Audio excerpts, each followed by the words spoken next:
चाचू की कही आखिरी बातों ने अर्चना को अंदर तक तोड़ दिया। चाचू ने कहा, तुम क्या समझती हो अपने आप को? औरत जात हो, औरत की तरह रहने की कोशिश करो। हमारे घर का चिराग बस तुम्हारे भाई हैं, तुम नहीं, जो तुम्हें हमें हर बात का जवाब देना पड़े। तुम कुछ भी पूछोगी और हम तुम्हें जवाब देते रहेंगे। और ये क्या सवाल है कि उस रात हम तीनों बाहर क्या कर रहे थे? क्या ये तुम्हारे जानने की बात है? बिल्कुल नहीं। अपनी पढ़ाई पे ख्याल रखो। और कुछ दिनों बाद तो तुम्हें वापस जाना है ना शहर पे। फिर इन सब बातों में अपना दिमाग बिल्कुल मत लगाओ। समझती क्या हो अपने आप को? हाँ, भैया ने तुम्हें सर पे चढ़ा के रखा है, लेकिन मैं तुमसे आखिरी बार कहता हूँ, अपनी बुआ की बात याद है ना? अगर ज्यादा बात की ना तुमने, तो बुआ की तरह हमेशा की तरह तुम्हें बाहर निकाल दिया जाएगा, किसी खूंटे से बांध कर। अर्चना ने ये बातें सुनते ही अपने मन ही मन ये सोचा, क्या ये वही चाचू हैं जिसे वो बचपन से इतना ज्यादा प्यार करती थी? उसे तो लगता था कि चाचू बेस्ट फ्रेंड है, लेकिन आज जिस चाचू के सामने वो खड़ी थी, वो बेस्ट फ्रेंड नहीं, समाज के वो तमाम मर्दों में से निकले जिनको अर्चना बिल्कुल पसंद नहीं करती थी। उसने सोचा था कि शायद पापा और भैया कुछ तो कहेंगे, लेकिन वहां पे खड़े होकर किसी ने एक शब्द तक नहीं बोला। अर्चना भागकर अपने कमरे में गई और शायद आज उसे इस बात का एहसास भी हो चुका था कि सच में उसकी औकात क्या है इस घर में। बस रोती रही, रोती रही, रोती रही, जब तक उसकी मम्मा ने रात को उसे डिनर के लिए नहीं बुलाया। अर्चना जाना तो नहीं चाहती थी, लेकिन माँ ने इतनी जिद की कि उसे डिनर टेबल तक जाना पड़ा। खाना उसने ज़्यादा खाया नहीं, क्योंकि उसके आंखों से इतने आंसू बह रहे थे कि उसके मुंह से निवाला नहीं गया। तो वापस अपने कमरे में आकर किताब खोलकर बैठ गई। पढ़ नहीं रही थी, लेकिन अपने मन बहलाने की बहुत कोशिश कर रही थी। और ऐसे ही किताब देखते देखते कब वो सो गई, उसे खुद नहीं पता। उसकी नींद तब खुली जब उसे अपने कमरे में किसी की आहट सुनाई दी। ऐसा लगा कि जैसे कोई पायल पहन के चल रहा हो। अर्चना पहले अपनी आंख नहीं खोली, उसे लगा कि शायद वो सपने में है, लेकिन बाद में उसे पता चला कि नहीं, आवाज धीरे धीरे उसके करीब आती रही है। और फिर अर्चना ने अपनी आंखें खोली,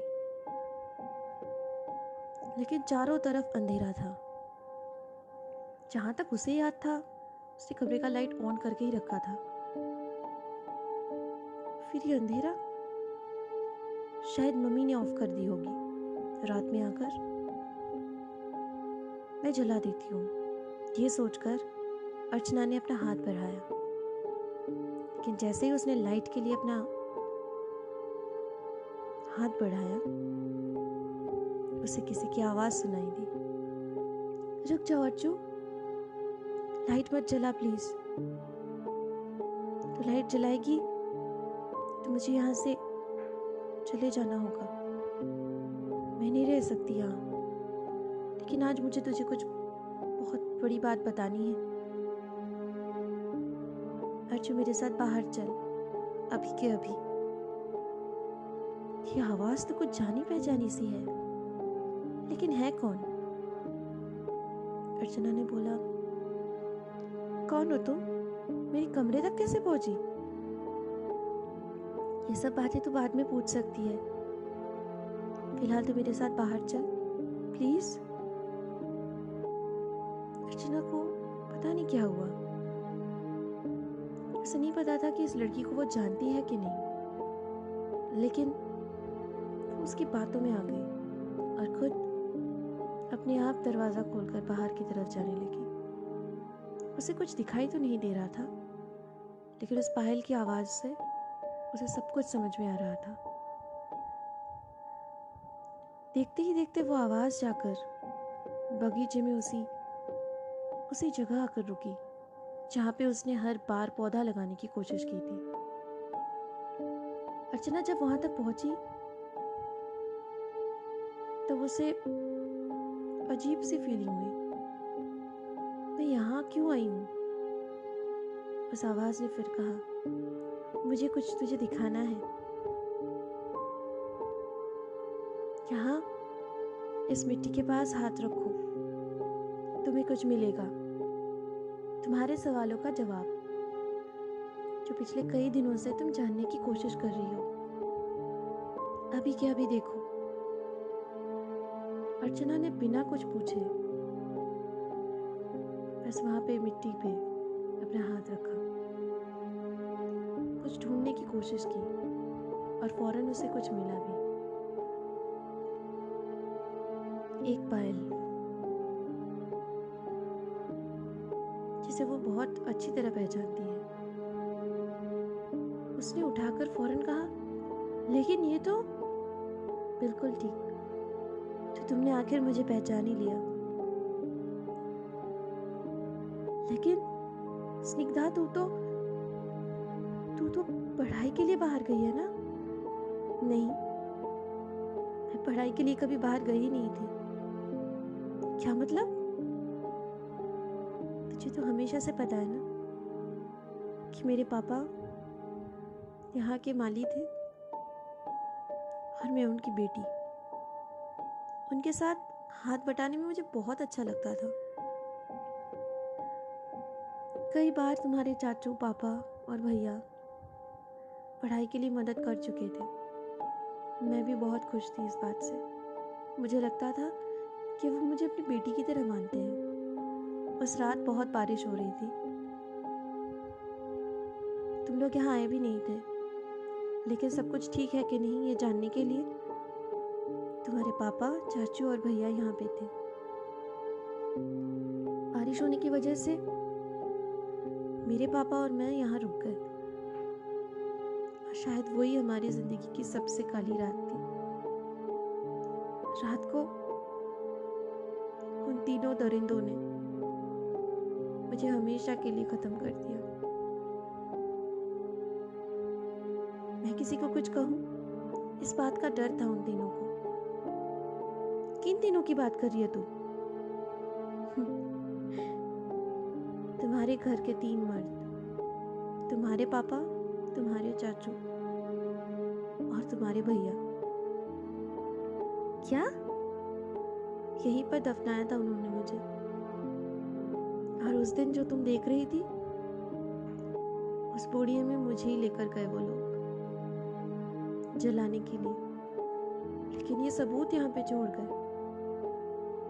मैं तुझे दुख नहीं देना चाहती थी, लेकिन मैं कोशिश कर रही थी कि तू समझ जाए कि यहाँ पे कुछ है, लेकिन तू समझ ही नहीं पाई। और आखिर इस पायल की वजह से आज तूने मुझे पहचान लिया। मैं बस ये चाहती हूँ कि तू मुझे इंसाफ दिलाए। लेकिन तुम्हारे पापा कहाँ पे हैं? उनको तो ये बताया गया कि मैं बाहर हूँ। मेरे हॉस्टल से कॉल आया तो तुम्हारे चाचू मुझे पहुंचाने सुबह सुबह चले गए। पापा मुझे हॉस्टल में भी ढूंढने गए थे, लेकिन वहां तो मैं हूं नहीं ना। उन्हें पता भी नहीं सच क्या है। पागलों की तरह मुझे ढूंढ रहे। मैं तुमसे बस बहुत बहुत उम्मीदें रखती हूँ। तुम बस मेरा एक काम कर दो, इन तीनों को सजा दे दो और मेरी सच्चाई मेरे पापा तक पहुंचा दो। बस इतना कर दो मेरे लिए। अर्चना ने हर बात अच्छे से सुनी। स्निग्धा उसकी बहुत अच्छी सहेली थी। बचपन से जानती थी उसे।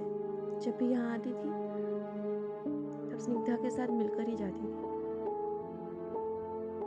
पापा और चाचू तो ऐसा दिखाते थे कि ये उनकी बेटी जैसी है।